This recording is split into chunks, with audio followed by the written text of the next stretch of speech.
Hello Iron Man fans, today I have an Iron Man 2 comic series review featuring the Crimson Dynamo. He comes with his cards and this Snap-on Energy Blast accessory piece. This figure and the packaging looks really nice. I like this comic series. The figures seem to be built really well and I just like all the articulation, the paint jobs on these figures. It's really awesome. So here's the back of Crimson Dynamo's box.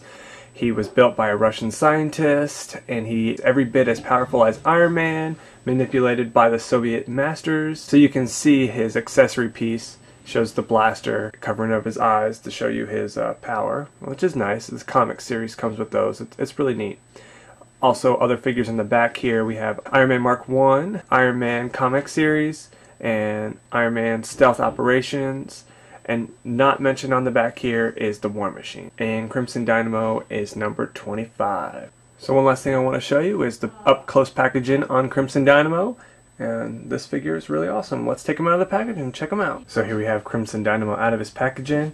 I put the accessory for his energy blast on his head. I honestly don't like this design. I don't think it looks that cool, but that's just me. Without that on there, the figure looks amazing. So I'm just gonna review it without there.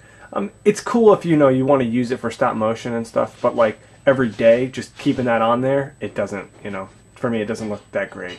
But it's a neat feature, and it's definitely pretty cool. So there's Crimson Dynamo without the accessory. You can see his face better, and so this gives the figure a much better look. The paint job on this figure is a really nice crimson red, and the figure has nice detail, the muscle structure, the armor. I mean, everything about this figure is what you want.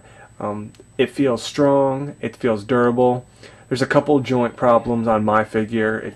One of them seems a little stuck, but all the other joints are good. The mobility and articulation is really well. The stand is nice feature, and the card, it works really well with this figure. So yeah, I want to take a closer look on the detail of the paint job and the articulation. So here's Crimson Dynamo up close. Just rotate the figure here. You can see the design of the figure and the glossy finish. So yeah, this figure is really nice looking. So let's take a look at, and also I want to mention that I'm not noticing any paint job flaws on my figure. So that's a real big plus. It's a real big plus.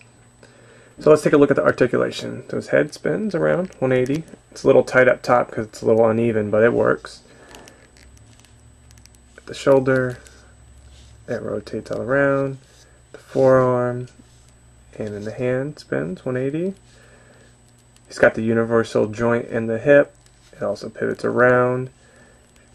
His knees bend, 2 joints, and his ankle spins at 180. And he has ab articulation. So yeah, I highly recommend this figure if anyone sees him, and you should pick him up. I don't know how hard he is to find. In some places I see him, in some places I don't. So if you are interested in getting this Crimson Dynamo, I'd grab him before he's all sold out. So here's the size comparison of the 3 Iron Man 2 figures that I've gotten so far. That's Iron Man Mark 3, War Machine, and Crimson Dynamo. Crimson Dynamo looks like he's slightly taller than War Machine, but they're both much bigger than Iron Man. And you can tell that War Machine and Crimson Dynamo are a little bit thicker than the Iron Man. Iron Man is from the movie series of Iron Man 2 figures, and both War Machine and Crimson Dynamo are from the comic series. I prefer the comic series so far. The figures seem a lot better, and they're bigger, which, I don't know, I like them. They just seem better sized. So that's my review on Crimson Dynamo. I highly recommend them. I highly recommend all these figures. The whole line of Iron Man 2 figures are really great. So thanks again for watching my review. Have a good day, guys.